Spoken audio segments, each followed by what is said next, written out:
Bonsoir, Chloé. Bonsoir. On fait ça en français? Oui.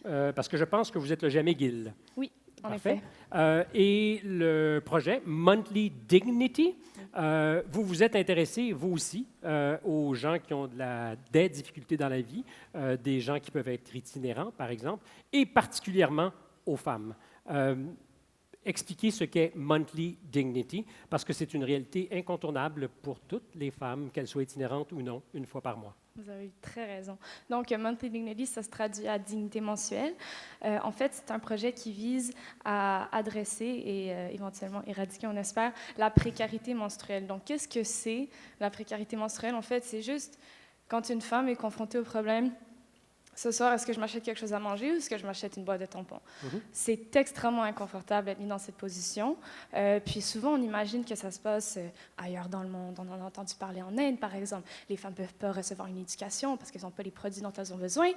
Mais en fait, ça arrive ici aussi, ça arrive à Montréal.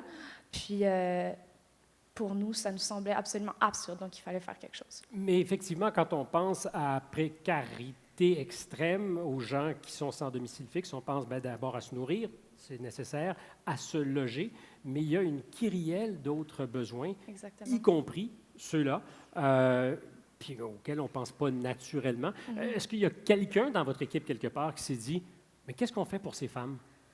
Bien, en fait, vous avez souligné justement ce qui a fait en sorte qu'on a commencé ce projet, c'est parce qu'on ne pense pas à ça. La menstruation et l'itinérance, ça nous rend inconfortables. C'est tabou, puis quand on les juxtapose, c'est... Double inconfort. C'est double inconfort, non mais vraiment, tu sais, juste le mot menstruation, tourner comme, s'il te plaît, parle-en pas, là, tu sais.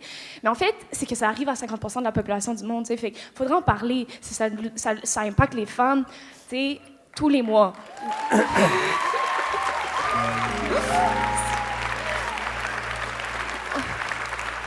Donc... Non, mais je vous donne, sur le fond et la forme, 100%, parce que les mots ne mordent pas. Et à force d'avoir de l'inconfort avec les mots, c'est pas juste les mots qu'on escamote, c'est les problèmes aussi. Et vous avez décidé qu'il fallait, Il était temps. Pour parler en bon franglais, adresser l'issue. Exactement. Puis je vois que vous avez aussi dans votre environnement en fait, des partenaires généreux parce que vous avez à ce jour ramassé près de quoi? 50 000 produits hygiéniques? Oui, là, on est rendu à 60 000. Donc, c'est super. Ça continue le progrès. Déjà distribué.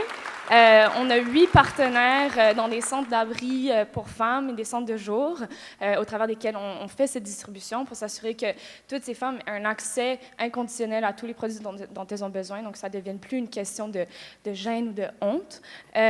Puis, on a des très bons partenaires au niveau de justement la distribution de ces produits-là. On travaille avec Femme Pro, qui est le producteur des produits Incognito, qui nous donne tous leurs produits quand ils changent d'emballage. Oui. Puis, à la place que ces produits-là soient jetés, Ils servent. ils servent. Donc, c'est vraiment fantastique. Alors, créons un méga malaise. On va tous ensemble dire le mot maudit. Menstruation.